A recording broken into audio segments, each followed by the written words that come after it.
Haba-haba po ang impeachment trial ngayon pong araw na ito. Pero sa kabuuan, ano po yung assessment niyo po? Ano po ang kapuna-puna? Ano po mga mahalagang punto along the way po sa trial kanina?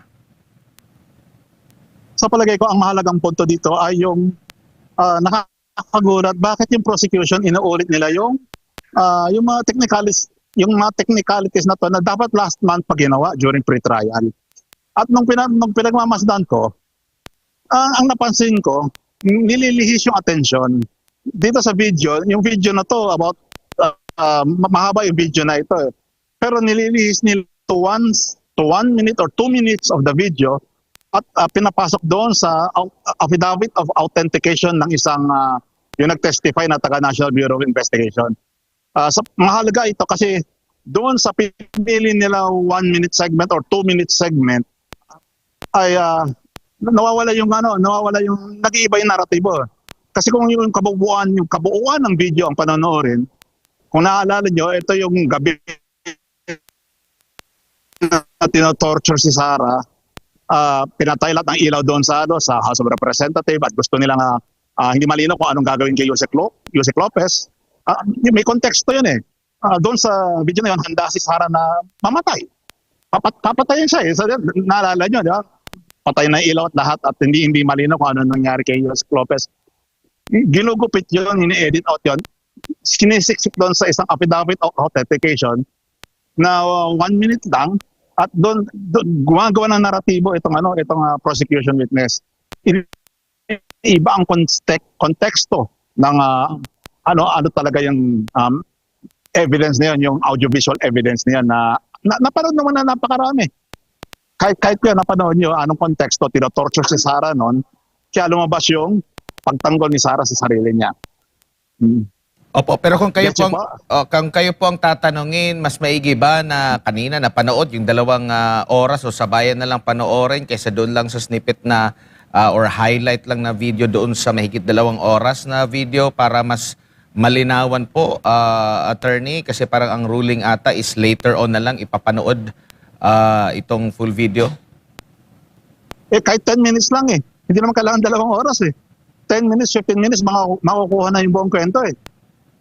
Tapos yung pinili nila ng 1 minute, sabi nila 2 minutes, pero 1 minute sabi lang ko, no? Parang pinapalabas na hindi self-defense ang ginagawa ni Sara. Pero kung kahit yung 10 o 20 minutes lang ipalabas nyo, makikita nyo doon yung tapang ni Sara. Kahit mamatay siya sa gabi nga, palaban siya. Basta mailigtas lang niya yung mga inosente katulad ni Yusek Lopez. No? Ayaw ipakita yun ng prosecution. Ayaw nila ipakita na yung tapang ni VP. Ang gusto nila ipakita, galit na siya at lumalaban na kung patayin siya ng gabi nun, gagante yung multo niya. Parang ganun, yung impossible crime nga.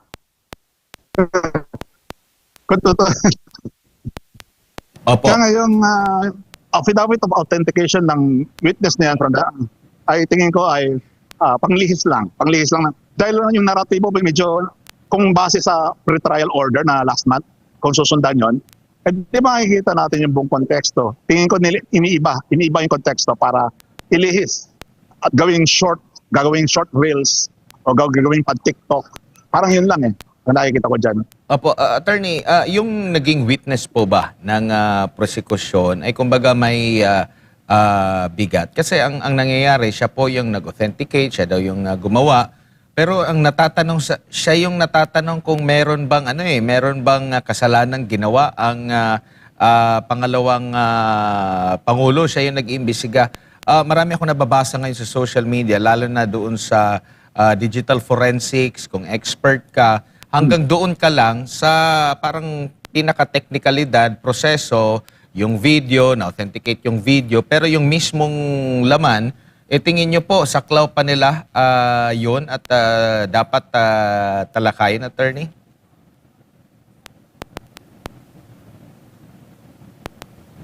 Wala pang bigat. Kahit sino ba, kahit kayo, pwede kayo mag-testify eh. Pwede kayo, kung ano yung testimony ng taga-NBI kanina, kahit any ordinary person na nakapanood ng video, pwede gawin yun. So he does not occupy a higher position or he does not have more credibility than anyone else. Any anchor in SMNI can do that. Ang mas mahalaga dyan, yung video mismo. Yung video mismo ang mas mahalaga dyan, hindi yung nag-authenticate. Kahit ako, kahit kaya ko mag-authenticate, kahit kayo dyan, pwede kayo mag-authenticate. So wala, it doesn't add to the credibility.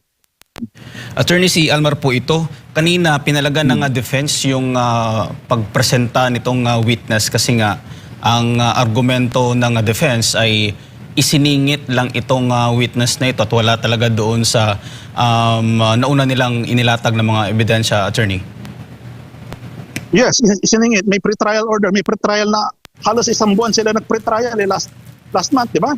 Tapos ito, isiningit lang to dahil nung pinanood nila, tingin ko nung pinanood nila yung video, katawa-tawa yung akusasyon. In fact, yung video na yun, nagpapakita ng katapangan ni VP. At pinapakita din yung kung gaano ka-imposible ang gumante mula sa kamatayan. No? Ibig sabihin, multo ni Sarah ang gagante. Parang gano'n napaka-imposible na katawa-tawa. So ginawa nila para yung malihis yung attention doon sa 1 minute o sa 2 minutes para mawalang konteksto, doon nilihis yung attention doon sa taga-National Bureau of Investigation na keso forensics daw siya. Kahit sino naman pwede mag-forensics, kahit kayo pwede. So tingin ko pang palihis lang to dahil na-realize nila sa pre-trial order last month na hindi convincing yung paggamit ng video na yan. Hindi credible evidence yan. Hindi ba siya pasok doon sa, kasi correct me if I'm wrong, kasi parang merong napagdesisyonan yata na magkakaroon din ng mga surprise witnesses, Attorney, dito sa trial? Kung minsan pinapayagan yan, usually sa regular courts medyo mahigpit lang, pero dahil impeachment ito, dahil puro dramatization dahil politika naman talaga ang impeachment court, si Senator Judge, si presiding Judge Chis Escudero, parang pinapalusot na lang niya dahil ano naman yan, para lang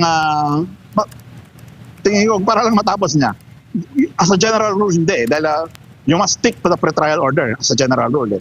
So, kinakailangan nyo magpaliwanag na exception na to, yung lumabag, yung nag-bend the law, yung nag-bend the order, yung pre-trial order, ang dapat magpaliwanag ko bakit nila pinagpipilitan itong surprise na to.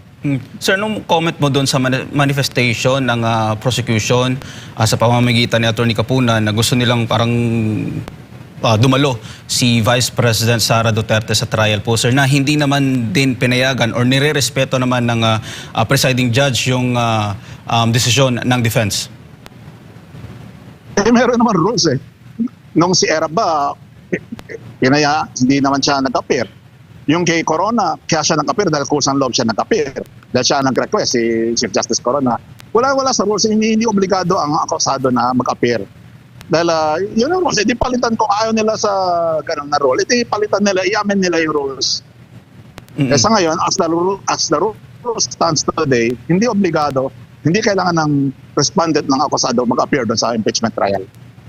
Doon naman po sa isa sa kapansin-pansin kasi kanina yung pag-i-interrupt ng defense habang nag-i-introduce itong prosecution sa kanilang mga tanong doon sa kanilang witness.